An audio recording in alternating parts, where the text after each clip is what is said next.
అందరికీ నమస్తే. నేను Bhanu Mekala. Welcome to Sasi TV. Corona ప్రభావం మీ అందరికీ తెలుసు. దేశవ్యాప్తంగా, ప్రపంచవ్యాప్తంగా ఎంతో మందిని బలి తీసుకున్నటువంటి మహమ్మారి కరోనా మహమ్మారి. 2019లో కరోనా ఆంధ్ర రాష్ట్రంలో, తెలంగాణలో ఎలా వచ్చిందో ప్రపంచవ్యాప్తంగా అందరికీ తెలుసు. చాలామంది చనిపోయారు, చాలామంది భయపడ్డారు. మరలా సెకండ్ లాక్డౌన్ కూడా వచ్చింది.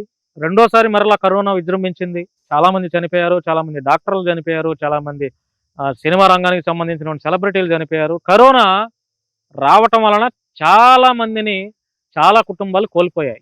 మరలా వచ్చే నెల 2025 వచ్చే నెల జూన్ 2వ తేదీ, అంటే జూన్ మొదటి వారంలో మరలా లాక్డౌన్ ఉండొచ్చు అని ఒక ప్రచారం జరుగుతుంది. అందులో వాస్తవం ఏంటనేది మనకైతే తెలియదు.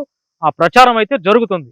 ఆల్రెడీ ఆంధ్రాలో వైజాగ్లోను, లేదా గుంటూరులో, అక్కడ నెల్లూరులో కొన్ని కేసులు నమోదయ్యాయి. తెలంగాణలో కూడా కొన్ని కేసులు నమోదయ్యాయి.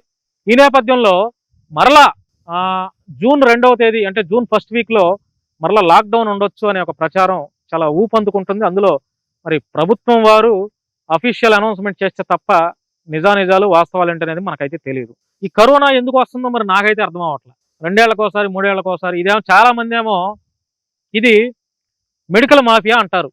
ఇదంతా మెడికల్ డిపార్ట్మెంట్లో, మెడికల్ రంగాల్లో ఉన్నటువంటి ఆయా ప్రముఖ వైద్యులు, డాక్టర్ల, ప్రపంచవ్యాప్తంగా ఉన్నటువంటి డాక్టర్లు అందరూ అనుకోని ఈ మాఫియాలో, ఈ కుట్రలో భాగంగా వాళ్ళు సృష్టించేటువంటి మహమ్మారే ఈ కరోనా అని చాలా మంది అంటారు. మెడికల్ మాఫియా అంటారు ఇదంతా. లేకపోతే కరోనా ఏంటండి, ఇది ఎప్పుడు పడితే అప్పుడు రావడానికి ఇది ఉన్న జ్వరమా? జ్వరం కూడా ఎప్పుడు 6 నెలలకు ఒకసారో లేకపోతే 4 నెలలకు ఒకసారో వస్తుంది జనాలకి. మరి కరోనా ఏంది, ఆల్రెడీ వచ్చింది, పోయింది, మరలా ఇప్పుడు వస్తుంది అంటున్నారు. ఏం అర్థం అవ్వట్లా. వచ్చే వారంలో లాక్డౌన్ ఉండొచ్చు అంటున్నారు. కొన్ని కేసులు అప్పుడప్పుడు నమోదు అవుతున్నాయి ఇప్పుడు ప్రజెంట్. మరి కరోనాలో, మరి ఈసారి వచ్చే కరోనా మహమ్మారిలో ఎంతమంది బలవుతారో, ఎన్ని కుటుంబాలు రోడ్డును పడతాయో, మరలా ప్రభుత్వం వారు ఎలాంటి దిశానిర్దేశం ఇస్తారో, మరలా తప్పెట్లో చప్పట్లు కొట్టాలో, లేకపోతే తపాలాలు తీసుకొని చప్పట్లు కొట్టే ఈ ప్రోగ్రాంలు ఉంటాయో మరి మనకైతే తెలియదు. లాక్డౌన్ అయితే మరలా జూన్ 2వ తేదీ నుంచి ప్రారంభం అవుతుంది.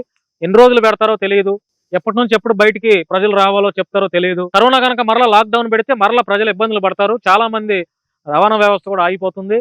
ప్రజలు చాలా ఇబ్బంది పడతారు. అనేక రకమైనటువంటి ఇబ్బందుల్లో ప్రజలైతే వెళ్ళిపోతారు, అందులో డౌటే లేదు. మరి కరోనా రాకుండా ఉండాలని మనందరం కోరుకుందాం.